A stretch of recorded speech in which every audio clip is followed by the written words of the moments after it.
کہ ہم نے اب اس ملک میں یہ جو ظلم اور نا انصافیاں ہو رہی ہیں اس کے اوپر اب ہم نے کون سی پولیٹیکل ایکٹیویٹی شروع کرنی ہے، اور وہ میں ساری میری جو پولیٹیکل پارٹی ہے، میرے جو کارکن ہیں، ان کو اور میں پاکستانی عوام سے مخاطب ہونا چاہتا ہوں کہ اب اگلا راستہ کیا ہے، کیونکہ مجھے آہستہ آہستہ اب یہ یقین ہو گیا کہ اس کے باوجود کہ ہمارا ملک کا آئین بڑے واضح طریقے سے کہتا ہے کہ الیکشن 90 دن میں ہونی ہے، یعنی جب ہم نے اپنی اسمبلیاں پنجاب کی اور پختونخوا کی، جب ہم نے اپنی اسمبلیاں ڈسالو کی تو ہم نے اس نالج سے کی کہ پاکستان کا جو آئین ہے وہ واضح کر دیتا ہے کہ 90 دن کے اندر الیکشن ہونے ہیں۔ 91 دن کا مطلب یہ کہ جو بھی گورنمنٹ ہے وہ غیر آئینی ہوگی، یعنی یہ جو چیف منسٹرز کیئر ٹیکر کے اپوائنٹ کیے گئے ہیں، 91 دن ان کے اوپر آئین کی وہ شک لگتی ہے جس میں یہ آئین کی خلاف ورزی کر رہے ہیں، تو وہ ساری جو سزائیں اس کے ساتھ ہیں وہ ان کے اوپر لاگو ہوتی ہیں۔ اور اس کے اندر جو الیکشن کمیشن ہے، جو چیف الیکشن کمشنر ہے، اس کا جو رولز اب تک سامنے آ رہا ہے کہ اس کے باوجود کہ اس کو پتہ ہے کہ پاکستان کا جو آئین ہے وہ 90 دن کے اندر الیکشن کروایا تھا جب ہماری اسمبلیاں ڈیزالو ہوئیں، تو نہ گورنر نے ابھی تک اس کے اوپر چلا ہے، دونوں گورنرز نہیں چلے، نہ الیکشن کمیشن اس کے اوپر چلی۔ اور جو سب سے حیرتناک بات ہے کہ الیکشن کمیشن بے بسی ظاہر کر رہی ہے کہ جی پیسے نہیں ہیں، وہ کوئی گورنمنٹ کا ادارہ میرے ساتھ تعاون نہیں کر رہا، کہ جی وہ کوئی کہتا ہے ہر قسم کی ہم خبریں پڑھتے ہیں کہ جی پولیس نہیں ہوگی تو فوج نہیں ہوگی۔ تو میرے پاکستانیوں یہ سمجھ جائیں کہ جس دن پاکستان کے آئین کے اوپر کوئی عمل نہیں ہوتا اور پاکستان کی جوڈیشری عمل نہیں کروا سکتی، یعنی جوڈیشری فیصلہ کرتی ہے کہ یہ ہونا چاہیے آئین، اور یہ آئین کیونکہ جوڈیشری تو آئین کی انٹرپریٹیشن کرتی ہے، تو وہ جب ایک چیز سامنے رکھتی ہے کہ یہ واضح آئین میں، اور اس کے بعد کوئی بھی حکومتی کوئی بھی ادارہ ڈپارٹمنٹ یہ کہے کہ ہم جی اس میں تعاون نہیں کر سکتے، اس کے بعد ملک کا قانون ختم ہو گیا۔ اس کا مطلب یہ کہ جب آپ کے ملک کے آئین کے اوپر پاکستان کی عدلیہ عمل ہی نہیں کروا سکتی، تو یہ سمجھ جائیں کہ اس سے بڑی بربادی ایک ملک کی نہیں ہو سکتی۔ جنگیں ہار کے ملک بچ جاتے ہیں، پھر سے کھڑے ہو جاتے ہیں۔ ایٹم بوم، 2 ایٹم بوم کے بعد ایک ملک 10 سالوں میں خوشحال ہو گیا۔ بوم، جنگیں، زلزلے یہ تباہ نہیں کرتے ملک کو۔ ملک تباہ ہوتا ہے جب اس ملک کا انصاف ختم ہو جاتا ہے، جب اس ملک میں رول آف لاء ختم ہو جاتا ہے، جب اس ملک کے جو بنایا ہوا آئین ہے اس کے اوپر عمل ختم ہو جاتا ہے، اور جب ججز اپنی ججمنٹ سے ایک ملک کے اوپر امپوز نہیں کر سکتے۔ تو ہم آج ادھر کھڑے ہو گئے ہیں، ہم آج ادھر کھڑے ہیں کہ ہم تماشا دیکھ رہے ہیں۔ میں پولیٹیکل پارٹی کا ہیڈ ہوں، ہم انتظار کر رہے ہیں کہ کب 90 دن کے الیکشن کا کب شیڈیول آئے گا۔ ہم نے پھر سے میں کہتا ہوں کہ میں کوئی پاگل تو نہیں تھا کہ میں اپنی 2 گورنمنٹس گرا دوں، ڈیزالو کر دوں۔ ہم نے تو آئین کو سامنے رکھتے ہوئے ڈیزالو کیا۔ پہلے ہم ان کو کوشش کرتے رہے، ان کو کہتے، یہ جو امپورٹڈ حکومت آئی ہے ان کو بار بار کہتے رہے کہ دیکھیں یہ ملک آپ نہیں چلا سکتے، آپ کے پاس پبلک مینڈیٹ نہیں ہے۔ الیکشن سے جو آتا ہے اس کے پاس مینڈیٹ ہوتا ہے، جو آکشن سے آتا ہے، یعنی جو لوگوں کے ضمیروں کی قیمت لگا کے کروڑوں روپے حرام کا پیسہ خرچ کر کے لوگوں کو خرید کے گورنمنٹ کراتا ہے، اس کے پاس پبلک مینڈیٹ نہیں ہوتا، وہ اس ملک کو کبھی بھی نہیں سنبھال سکتا تھا۔ جدھر مشکل فیصلے کرنے پڑے، یہ کہتے ہیں جی ہم نے بڑے مشکل فیصلے کیے، انہوں نے کیا مشکل فیصلہ کیا؟ قیمتیں بڑھا دی۔ یہ کوئی مشکل فیصلہ ہے کہ آپ آگے ہر بجلی کی، گیس کی، سب کی، اور یہ جو قیمتیں بڑھاتے جا رہے ہیں کہ جی ہمیں آئی ایم ایف نے کہا؟ ہم بھی آئی ایم ایف کے نیچے تھے، ہم 2.5 سال IMF کے نیچے تھے, ہمیں بھی کہا جا رہا تھا قیمتیں بڑھائیں. ہم نے اپنے ملک کی دولت بڑھائی, ہم نے ویلتھ کریشن کی, ہم نے وہ اپنے ملک میں زیادہ ڈالرز, تاریخ میں سب سے زیادہ ڈالرز لے کے آئے. ہم نے پوری کوشش کی کہ ہمارے ملک کی جب دولت بڑھے گی تو ہم قرضے واپس کریں گے. انہوں نے آ کے IMF کے کندھے پہ بندوق چلائی, ساری چیزیں مہنگی کر دی کہ جی IMF کہہ رہا ہے ہمیں, اور لوگوں کی کمر توڑ دی. اور جو آمدنی تھی جس سے ہم نے قرضے واپس کرنے تھے وہ سکڑ گئے. نہ ہماری ایکسپورٹس بھی نیچے آ گئی, ریمیٹنس بھی نیچے آ گئی, اب ٹیکس کلیکشن نیچے آئی کیونکہ انڈسٹری بند ہو رہی ہے. جو ہماری پیداوار تھی, جو کسانوں کا حال ہے, وہ اب کسانوں کی پیداوار جب نیچے آئے گی تو ہم نے قرضے واپس کیسے کرنے؟ حل یہ تو نہیں ہے کہ اور مزید اور قرضے لیتے جاؤ, حل تو یہ ہے کہ ملک کی دولت میں اضافہ کریں تاکہ ہم قرضے واپس کریں.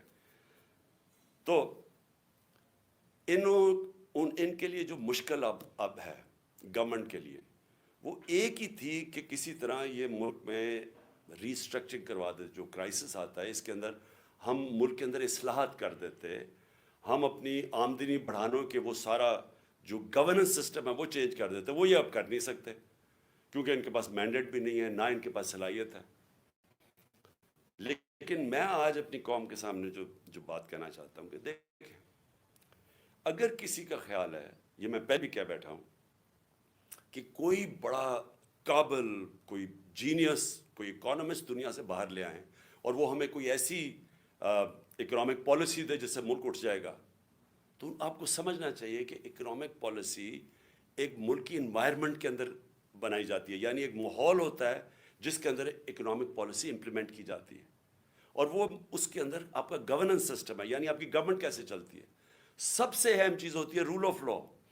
وہ کیوں امپورٹنٹ ہوتی ہے کہ اس میں جب میں کانٹریکٹ, میں مثلا سرمایہ کار پاکستان میں پیسہ لگانا چاہتا ہوں, تو کیا میں اپنا کانٹریکٹ انفورس کر سکوں گا؟ کیا عدلیہ میری انویسٹمنٹ کو پروٹیکٹ کرے گی؟ کیا ملک کے اندر کیا وہ رول آف لا یعنی قانون کو امپلیمنٹ کرنے کی کیا وہ صلاحیت ہے کہ مجھے اعتماد ہوگا کہ میں جب پیسہ لگاؤں گا تو اس کی حفاظت کی جائے گی؟ آج یہ حال ہے کہ جو لوگوں نے پاکستانی بینکوں کے اندر ڈالرز رکھے ہوئے تھے, آج ان کو ڈالرز نہیں مل رہا ہے. یہ ان کو گارنٹی دی گئی تھی کہ آپ اپنے ڈالرز پاکستان میں رکھیں بینکوں میں اور ہم ان کی حفاظت کریں گے. آج وہ لوگ اپنے ڈالرز بینکوں سے نہیں نکال سکتے. یہ بھی یہ کانٹریکٹ جو سوشل کانٹریکٹ ہوتا ہے عوام میں اور حکومت میں, پہلے تو یہ اس کی نفی کر کے رکھتی ہے. اب سوچیں کون باہر سے پیسے لے کے آئے گا پاکستان میں؟ بلکہ بیرون ملک پاکستانی ابھی بھی اپنا پیسہ نکالنا شروع ہو گئے ہیں یا پیسہ نہیں لا رہے پاکستان میں, جس کا مطلب کہ ڈالرز مزید اور کم ہوتے جا رہے ہیں پاکستان میں, جس کا مطلب ڈالر کے قرضے بڑھتے جا رہے ہیں پاکستان میں. تو اس ماحول کے اندر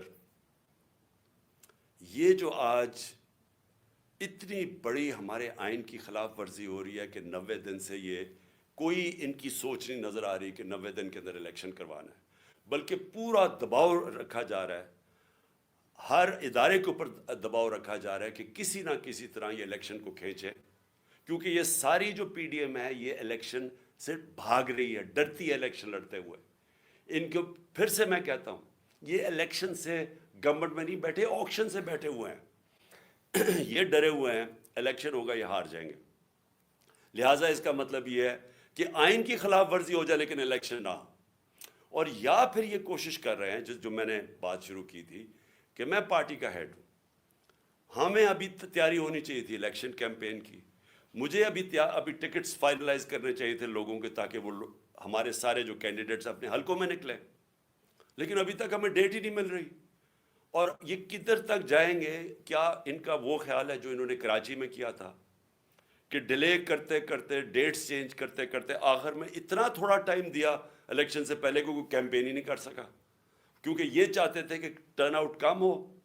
اگر لوگ کم نکلیں گے ووٹ ڈالنے کے لیے تو یہ سمجھتے ہیں کہ انہوں نے دھاندلی کر کے یہ الیکشن جیت سکتے ہیں. جو کراچی میں پیپلز پارٹی کا کراچی میں ووٹ بینک ہے ہی نہیں, کوئی پول سروے کر لیں, لیکن وہ الیکشن میں بڑا کارنامے دکھاتی ہے. وہ کیوں کرتی ہے؟ کیونکہ لوگ نکلتے نہیں اور دھاندلی کا موقع مل گیا. ہماری جو تحریک انصاف کی کوشش, جو ہم 16 جولائی کا الیکشن جیتے, اس کے بعد جو ہم اکتوبر کے اندر نیشنل اسمبلی کے الیکشن جیتے، جو ہم 16 جولائی کو پروونشل اسمبلی کے پنجاب میں الیکشن جیتے، ہم کیسے جیتے؟ کیونکہ بڑا زبردست ٹرن آؤٹ ہوا، پبلک وہ کبھی بائی الیکشن میں اتنی پبلک نکلی نہیں، اس لیے ہم جیت گئے، اور دھاندلی کے باوجود ہم جیتے۔ سب ایک ہی پیج پہ کھڑے تھے، ساری پارٹیز ایک طرف تھی، ان کو پوری اسٹیبلشمنٹ کی بیکنگ تھی، الیکشن کمیشن کے ساتھ ہی، کیونکہ پبلک باہر نکلے ہم جیت گئے۔ تو اب یہ مجھے خوف یہ ہے کہ کوششیں کر رہے ہیں کہ اینڈ میں جا کے اگر الیکشن ہو بھی، پہلے تو کوشش ان کی ہے کہ الیکشن نہ ہوگا اگر اینڈ میں تو اتنی کم ٹائم ہمیں کیمپین کا ملے کہ یہ اس کم کیمپین کو استعمال کرتے ہوئے یہ الیکشن جیت جائیں۔ یہ اس وقت جو ان کی ہمیں نظر آ رہی ہے ان کی پالیسی، اور میں اس لیے اپنی ساری قوم کو کہہ رہا ہوں کہ ہم اگر یہ ان کا خیال ہے کہ ہم چپ کر کے ان کو الیکشن کو چوری کرنے دیں گے، یہ نہیں کر سکتے، اور یہ اگر ان کا خیال ہے کہ ہر حربہ استعمال کریں گے، اور پورا پریشر انہوں نے عدلیہ کے اوپر اب ڈال دیا ہے، ساری کوشش یہ ہے کہ کسی طرح الیکشن آگے جائے، تو اس کے اوپر ہم نے فیصلہ کیا ہے کہ ہم یہ جو ابھی میں تحریک اناؤنس کروں گا، ہم اس میں اب نکلنے لگے ہیں۔ میرا ذرا دوسرا اسی کا پہلو، اب میں جو اگلا پہلو لانا چاہتا ہوں کہ دیکھیں ہم جو یہ پچھلے 10 مہینے میں ہم نے دیکھا ہے کہ پاکستان کی تاریخ میں اس طرح انسانوں کی بنیادی حقوق کی کبھی ایسی خلاف ورزی پامالی نہیں ہوئی جو آج ہے۔ کبھی اس طرح بے شرمی سے یعنی اسٹیٹ پاور استعمال کی گئی سیاسی مخالفین کے خلاف جو اب ہو رہا ہے۔ میں نے اس کی کئی مثالیں میں کئی دفعہ بتا چکا ہوں کہ جو شہباز گل سے شروع ہوا تشدد، اس کو ننگا کیا گیا، اس سے جو ظلم کیا گیا جیل میں، مجھے ابھی تک افسوس ہے کہ کوئی ان لوگوں کے اوپر کارروائی نہیں ہوئی جو ذمہ دار تھے اس کے۔ اس کے بعد اعظم سواتی سے جو کیا گیا، اب جو اعظم سواتی سے کیا گیا وہ قوم ہل گئی، خاص طور پہ پہلے تو جو تشدد کیا، اس کے بعد جو ایک ویڈیو کیسیٹ اس کی بھیجی گئی ان کی بیوی کو اور ان کی بیٹی کو۔ اس طرح کی چیزیں کبھی اس ملک کی تاریخ میں نہیں ہوئی کہ ایسی بلیک میلنگ اور ایسا اس ملک میں نہیں ہوا۔ اور اس کے بعد جو فوج چودھری کو اٹھایا، شیخ رشید کو اٹھایا، لیکن جو صحافیوں سے ہوا، میں اس لیے بار بار کہتا ہوں کہ یہ سارا کنیکٹڈ ہے۔ منہ بند کروانے کے لیے، بلیک میل کرنے کے لیے ساری کیمپینز کی گئی۔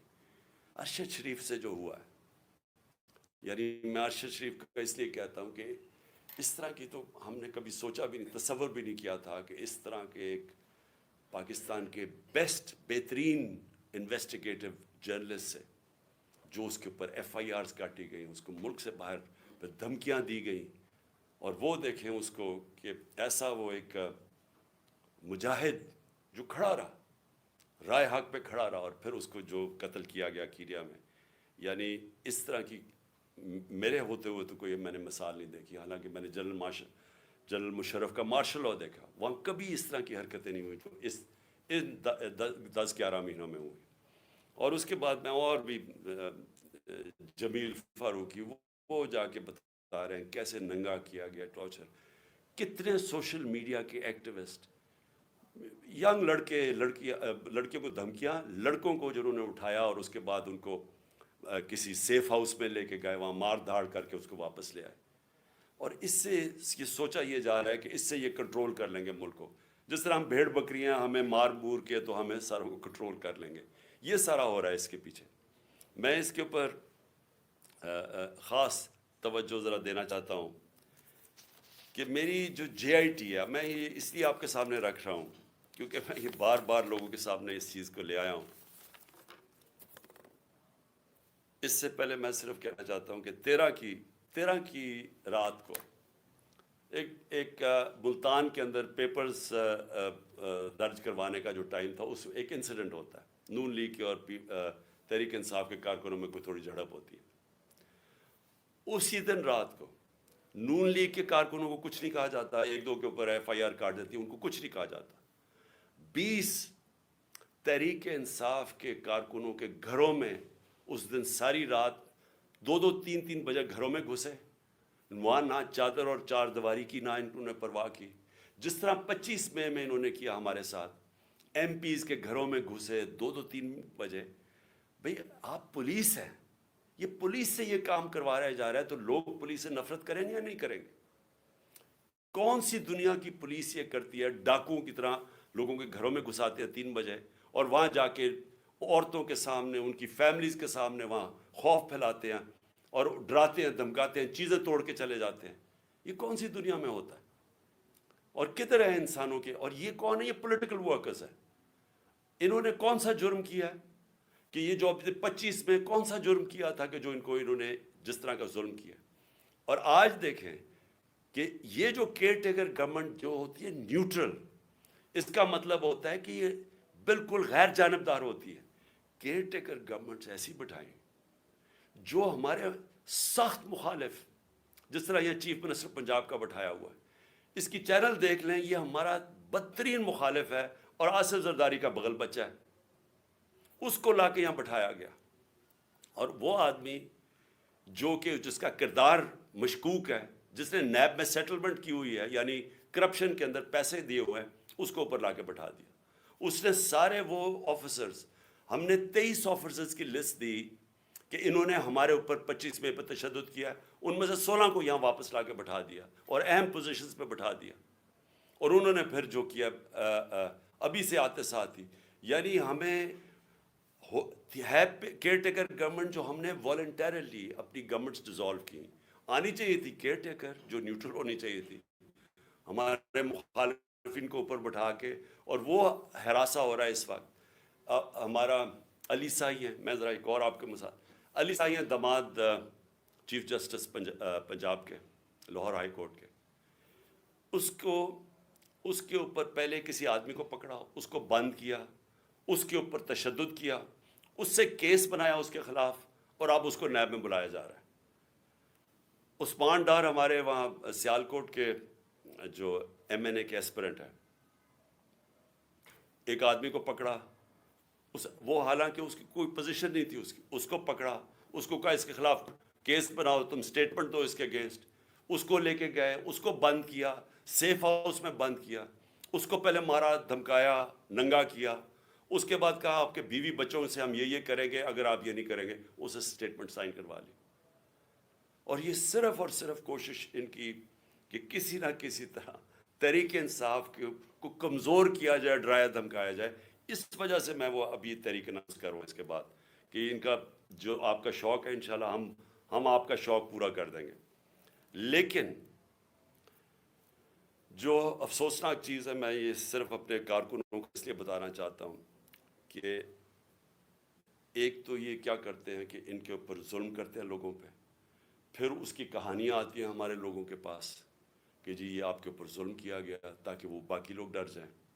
ہمارے ایک ایم پی ہیں پنجاب کے، اس کو انہوں نے بلا لیا، ڈرایا دھمکایا، پھر اس کو اعظم سواتی کی انہوں نے وہ ویڈیو دکھائی جدھر اعظم سواتی کے اوپر تشدد ہو رہا ہے، اس کو دکھایا گیا کہ یہ تمہارے سے بھی ہوگا۔ اعظم سواتی کے اوپر جب تشدد کر رہے تھے تو اس کو کہہ رہے تھے عمران خان کو بتائے، اس سے یہ ہم کریں گے۔ یہ ہمارے وہ لوگ ہیں جو ہم پیٹ کاٹ کے جن ایجنسیز کو پال رہے ہیں، وہ یہ دھمکیاں دے رہی ہیں۔ پھر وہ شہباز گل اس کے بعد سارا وقت پوچھے کہ جی بتاؤ عمران خان نے نہیں، اس نے تمہارے خلاف یعنی شہباز گل سے میرے خلاف اسے لے رہے تھے، ایویڈنس لے رہے تھے کہ بتاؤ کہ عمران خان نے یہ کروایا تاکہ مجھے پھنسا سکے۔ جس کو یہاں سرکاری نوکروں کو انہوں نے جو پنجاب میں تھے جن کو اب او ایس ڈی کر دیا، ان کو بار بار پوچھتے تھے جی بچاؤ کوئی کرپشن ہے، کوئی انہوں نے کچھ کیا، کوئی انہوں نے پیسے لیے کوئی پوسٹنگ ٹرانسفر پہ۔ یہ آج حال ہے کہ کیونکہ یہ چاہتے ہیں کہ ہم ان کرپٹ لوگوں کو مان جائیں، تو اس طرح کے حالات ہیں۔ لیکن میں جو سب سے جو ہم سب کے لیے ایک فکر کرنے والی بات ہے، میرے اوپر حملہ ہوتا ہے، ایکس پرائم منسٹر، وہ پہلے میں کہتا ہوں کہ یہ حملہ ہونے والا ہے، میں بتایا سب کو، میں نے میڈیا پہ گیا، لیکن جنہوں نے حملہ کیا وہ سارے اقتدار میں بیٹھے تھے، ایک ڈرٹی ہیری تھا، وہ بھی پاور میں تھا، اس کے پاس ساری اندرونی پاور ہے. دوسری طرف رانا ثناء اللہ اور شہباز شریف. اب جب مجھے پتا تھا کیونکہ یہ ساری جو پلاننگ ہو رہی ہے، کیونکہ اس کے بعد ہمیں تو پوری خبریں آ رہی تھیں اور اندر سے خبریں آ رہی تھیں کہ یہ ہونے والا ہے. تو جب یہ ہوا، جب میرے پر وہ وزیر آباد میں انسیڈنٹ ہوا، تو میں اس کے اوپر ہم کافی بات چیت کر چکے ہیں کہ انہوں نے ایک دم کہہ دیا کہ ایک شوٹر ہے. جو جے آئی ٹی بیٹھی اس نے تھوڑی دیر کے بعد ثابت کر دیا 3 شوٹر تھے. اس کا فرینزک تھا بھی، 3 جگہ سے گولیاں، وہ خول ملے گولیوں کے. اور وہ جو سارا بیانیہ تھا کہ ایک شوٹر نے اور دینی انتصاب پسند نے کیا، وہ سارا ختم ہو گیا. اس کے بعد وہ جے آئی ٹی، میں بھی صرف آپ کو یاد کراؤں کہ جو پنجاب کی بنائی ہوئی جے آئی ٹی، اس میں نہ پنجاب کا جو ڈی پی او تھا گجرات کا، جس نے ویڈیو بنائی تھی، نہ وہ پیش ہونے کے لیے تیار، نہ وہ اپنا فون دینے کے لیے تیار، اور نہ جو سی ٹی ڈی جو ٹیررزم کی جو تھی، جو اس کو اٹھا کے لے گئی لڑکے کو، اس کے بعد جو شوٹر تھا اس کو جب اپنے پاس رکھا، انہوں نے دوسری ویڈیو بنائی. نہ وہ تیار ہوئے کہ نہیں ہم نہیں آپ کو، نہ وہ پیش ہونے کے لیے آیا وہ جو سی سی پی او تھا، اور نہ ہی انہوں نے اپنا فون دیا. یعنی پنجاب گورنمنٹ کی جے آئی ٹی کی انہوں نے خلاف ورزی کی. میں یہ پھر رول آف لا پہ آ رہا ہوں کہ یہ جب اس طرح ہونا شروع ہو جائے تو گورنمنٹ تو ختم ہو جاتی ہے.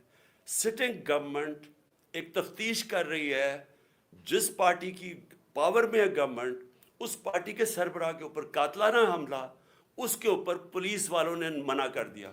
پھر جے آئی ٹی جو بنی، اس کے 4 ممبرز نے جا کے ایک دم جے آئی ٹی کے خلاف بیان دے دیا. پروسیکیوٹر جنرل نے پھر ان 4 کے اوپر تفتیش کی اور انہوں نے کہا ان کے اوپر ایکشن لینا چاہیے، انہوں نے جان کے سیبوٹاج کیا. کس کے کہنے پہ یہ ہو رہا تھا؟ اب سوچیں وہ کتنا طاقتور ہوگا جو اس کے باوجود کہ ہم پاور میں بیٹھے ہیں، ہماری پولیس ہماری بات نہیں سن رہی تھی. یہ ہوتی ہے رول آف لا. اب سوچیں کہ اگر ہماری گورنمنٹ کا یہ حال تھا کہ ہم اپنے سربراہ کے اوپر جو اس گورنمنٹ کا پارٹی کا ہیڈ تھا، اس کو انصاف نہیں دے سکے، تو باقیوں کو کیا انصاف دینا تھا؟ اس گورنمنٹ نے کس کی بات سن رہے تھے؟ اور اب آپ سنیں کہ اس کے بعد اب کیا ہوتا ہے. کیئر ٹیکر گورنمنٹ آتی ہے. کیئر ٹیکر گورنمنٹ کا صرف کام الیکشن کروانا ہے. آن گوئنگ انویسٹیگیشن ہے جے آئی ٹی کی. جے آئی ٹی نے فائنڈنگز سامنے آ گئی. کیئر ٹیکر گورنمنٹ آ کے جے آئی ٹی کو پہلے تو روک دیتی ہے، پھر وہ جو آفیسر کام کر رہا ہوتا ہے اس کے اوپر اس کو او ایس ڈی بنا دیتی ہے، ریکارڈ سیز کر لیتی ہے. اب یہ ذرا سنیں، ریکارڈ سیز کرتی ہے تو یہ آج ہوتا کیا ہے؟ عدالت پہلے تو وہ جو جے آئی ٹی کی تفتیش ہو رہی ہوتی ہے، اس کے اندر جب وہ کیس لگتا ہے پچھلی باری، تو وہ کہتے ہیں جی ہمارے پاس تو ریکارڈ ہی نہیں، اور وہ ریکارڈ ہی نہیں دے رہا. اینٹی کرپشن کے نیچے جو اپنا آدمی اینٹی کرپشن کے اوپر یہ لے کے آتے ہیں، اپنے کا مطلب شہباز شریف کا آدمی، وہ ہمیں ریکارڈ ہی نہیں دیتا. یعنی جے آئی ٹی کو جو عدالت کے سامنے وہ ریکارڈ ہی نہیں دیتا جو اس کے پاس ریکارڈ پڑا ہوتا ہے. پھر وہ جو عدالت اسے کہتی ہے، اینٹی ٹیررزم کورٹ جو گجرانوالہ کا ہے، وہ آرڈر کرتا ہے ڈی جی کو کہ ریکارڈ پروڈیوس کرے، ہمارے سامنے ریکارڈ لے کے آؤ. پہلے وہ ریکارڈ نہیں لے کے آتا، پھر دوسری 2 پروسیکیوٹرز جاتے ہیں اینٹی کرپشن میں وہ ریکارڈ لینے. جب وہ وہاں جاتے ہیں تو پتہ چلتا ہے کہ صرف 11 صفحے رہ گئے ہیں، سارا ریکارڈ جے آئی ٹی کا غائب ہو گیا، اور صرف اس میں سے 11 صفحے رہ گئے ہیں. چن کے وہ 11 صفحے جن کا کوئی بیمان ہے. یعنی جے آئی ٹی کو سیبوٹاج کر دیا گیا اس نئی گورنمنٹ نے. اور پھر سنیں ذرا، اب میں ذرا پورا اس کو سمجھاؤں اب یہ کیا ہوا ہے. ایک جو ہوتا ہے جس کو جیل میں رکھا ہوتا ہے، اس کی بیل ہو جاتی ہے. یعنی 2 آدمی جیل میں، ایک کو بیل ہو جاتی ہے. اور کیونکہ ہمارا کیس نہیں رجسٹر کرتی، کیونکہ پولیس میری ایف آئی آر نہیں رجسٹر کرتی، اور پولیس اپنی ایف آئی آر لے کے آتی ہے جس میں پولیس کہتی ہے ایک شوٹر ہے، جو جے آئی کا جو تفتیش ہوتی ہے اس میں پتہ چلتا ہے 3 شوٹر ہے، تو ان کی ایف آئی آر تو بے معنی ہوگی نا. تو اب یہ سچویشن کیا ہے کہ آج جو میرے اوپر حملہ ہوا تھا اور جو اتنی دیر کی تفتیش ہوئی تھی، پہلے انہوں نے میرا جب FIR بھی نہیں کاٹی. اتنی تفتیش کے بعد آج کیا سامنے چیز آتی ہے کہ جو ریکارڈ تھا وہ جان کے انہوں نے ختم کیا, سیبوٹاج کیا. اس سے کیا چیزیں سامنے آتی ہیں؟ اس سے یہ سامنے آتی ہیں کہ جو میں کہہ رہا تھا کہ جو 3 لوگ اس میں ملوث تھے, یہ آج کنفرم ہے کہ یہ 3 لوگ ہیں, کیونکہ یہ صرف 3 لوگ کروا سکتے تھے. انہی کے پاس پاور ہے کہ یہ JIT کو سیبوٹاج کر سکتے. ان 3 کے پاس یہ سارے, اور جو میں نے پہلے دن کہا تھا کہ چیف جسٹس صاحب آپ سنیں اس کو کیونکہ مجھے انصاف نہیں ملے گا, وہ ثابت ہو گیا. کوئی انصاف ملنے کی اب توقع نہیں ہے کیونکہ انہوں نے سارا ریکارڈ غائب کر دیا. اور یہ کیوں کیا؟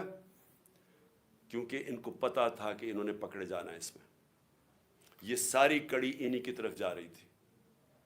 اور اس سے یہ ثابت ہوتا ہے کہ جب مجھے عدالتیں بلاتی ہیں کہ جی آپ آ کے اپیرنس کرو, میرا سوال یہ ہے کہ میرے اوپر جب حملہ ہوا تھا تو میں تو اس سے 2 مہینے پہلے کہہ رہا تھا کہ میرے اوپر حملہ ہونے والا ہے. میں نے تو یہ بھی بتا دیا تھا کہ دینی انتہا پسند کے نام پہ میرے اوپر حملہ ہوگا. مجھے تو کسی نے نہیں بچایا, نہ کسی نے میری کوئی پرواہ کی کہ اس کے اوپر ایک اٹیمپٹ ہونے لگا ہے. اور کیونکہ کس نے بچانا تھا, جنہوں نے بچانا تھا وہ خود ہی ملوث تھے اس میں. اور تب ہی میں نے کہا تھا کہ اگر انہی کے اوپر چھوڑ دی تفتیش, یہ تو ہونے ہی نہیں دیں گے جو انہوں نے نہیں ہونے دی. اس سے اب آگے چلیں. اس کا مطلب کہ اگر یہ 3 لوگ ابھی بھی پاور میں بیٹھے ہوئے ہیں تو میری جان ابھی بھی خطرے میں ہے, کیونکہ ان لوگوں کے ہوتے ہوئے کون مجھے پروٹیکشن دے گا؟ کہ اگر یہ جو 3 ہیں وہ ڈرٹی ہیری ملا کے اور یہ جو رانا ثناءاللہ اور ان کے پیچھے ہے, تو کون پروٹیکٹ کرے گا مجھے؟ میں جب بھی میں جاؤں گا پبلک میں, ان سے خطرہ تو ان سے ہے, جنہوں نے پروٹیکٹ کرنا ہے وہ ان سے مجھے خطرہ ہے.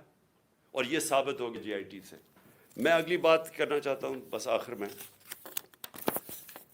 رانا ثناءاللہ نے بڑے زور و شوروں سے کہا کہ جناب کہ میں نے یہ ایک میرے پاس آڈیو ہے کسی جج صاحب کے اوپر, امپلائی کر رہا تھا کسی جج صاحب کے اوپر. 1996 میں جب بے نظیر کی حکومت گرائی گئی تو وہ ذرا ججمنٹ دیکھ لیں جس میں فاروق لغاری نے جب جو گورنمنٹ گرائی, تو اس کے اندر ایک سب سے بڑی وجہ کیا تھی کہ بے نظیر گورنمنٹ کو انہوں نے کہا کہ یہ فون ٹیپنگ کرتے ہیں, لوگوں کے فون ٹیپ کرتے ہیں. جو صدر نکسن امریکن پریزیڈنٹ, جو بڑا تکڑا پریزیڈنٹ تھا, اس کی گورنمنٹ گری کیونکہ اس کے اوپر یہ ثابت ہو گیا کہ یہ مخالفین کے ٹیلی فون کو ٹیپ کرتا ہے, اس لیے اس کو جانا پڑا. تو یہ تو خود ہی انٹیریئر منسٹر نے کہہ دیا ہے کہ ہمارے پاس ہم فون ٹیپ کرتے ہیں. اس کے اوپر ان کی گورنمنٹ جانی چاہیے. میں یہ سمجھتا ہوں کہ یہ جو طریقہ کار اس مافیا کا ہے, کیونکہ یہ پولیٹیشنز نہیں ہیں, مافیاز یہ چیزیں کرتے ہیں انصاف سے بچنے کے لیے, بلیک میل کرنے کے لیے. میرے اوپر بھی کہا جی میری ٹیپیں میں نے رکھی ہوئی ہیں.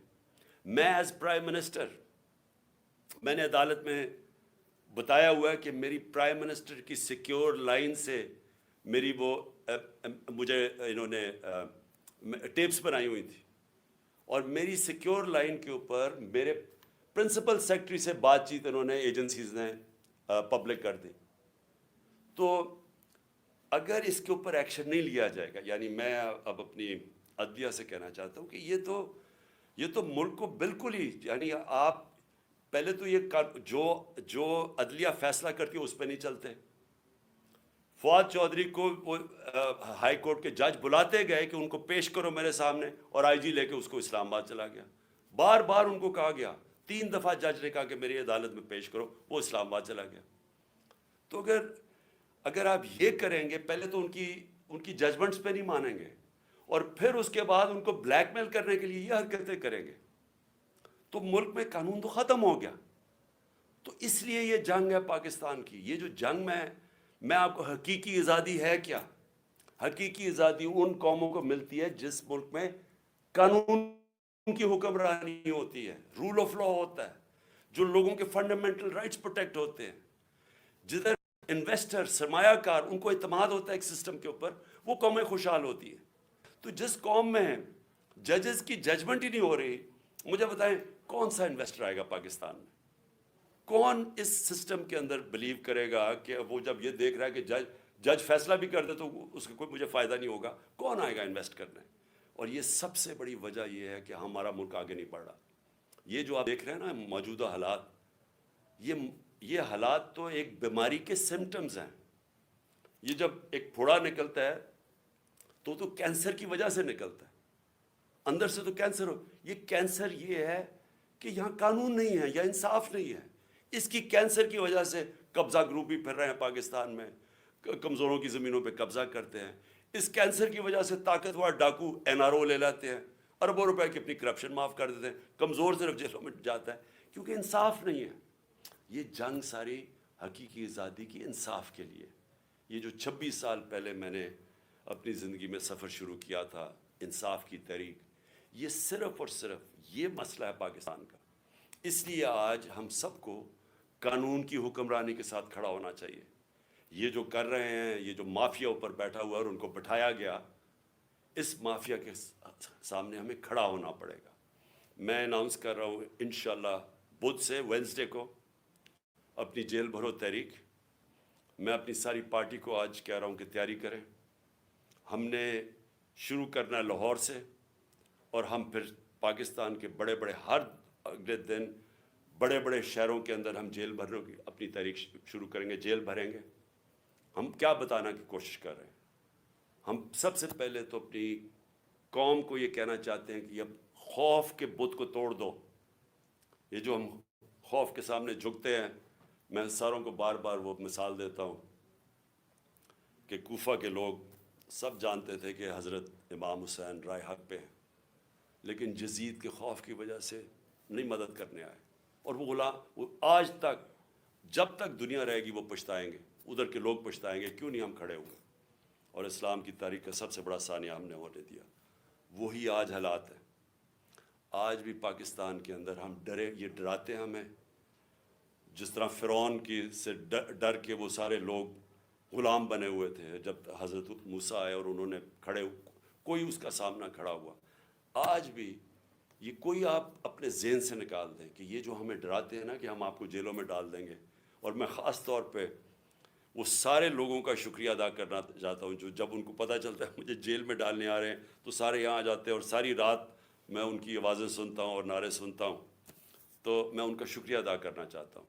لیکن میں ان کو بھی سب کو کہنا چاہتا ہوں کہ دیکھیں، یہ ہمیں یہ جو جیل سے ڈرا رہے ہیں، ہم جیل بھر دیں گے، ان کے پاس جگہ ہی نہیں ہوگی جیلوں کے اندر۔ لیکن یہ تو نہیں ہوگا کہ جیل کے خوف سے یہ ہر قسم کا ظلم کریں اس ملک پہ، چوروں کو اوپر مسلط کر دیں، چور پھر ہمیں ڈرائیں جیلوں سے، عوام کی کمر توڑ دیں مہنگائی سے۔ ان کے پیسے باہر پڑے ہیں، ان کو فرق ہی نہیں پڑتا، ڈالرز میں ان کے پیسے پڑے ہیں۔ قوم کی یہاں بیچارہ تنخواہ دار طبقہ آج کیسے گزارا کرتا ہوگا؟ یہ اب اس سے پہلے یہ جو ابھی انہوں نے مہنگائی کی، اب یہ جو منی بجٹ دیا ہے، اس سے پہلے اگر آپ کی پچھلے 1 سال پہلے آپ کے بینک میں، بلکہ اپریل میں 10 مہینے پہلے آپ کے بینک کے اندر آپ کی تنخواہ تھی، بینک میں آپ کی تنخواہ ماہانہ 30,000 تھی، آج صرف وہ 20,000 رہ گئی ہے۔ یعنی آج صرف وہ 20,000 کی چیزیں خرید سکتے ہیں۔ اور اب ایک اور مزید طوفان آ رہا ہے مہنگائی کا، جو آج مہنگائی ہے، آج کی شرح میرے خیال میں 30-32 تھی، آج اس سے بھی اوپر چلی گئی ہے، 38-39 پہ چلی گئی ہے۔ اس کا مطلب یہ مزید مہنگائی ابھی اور بڑھے گی۔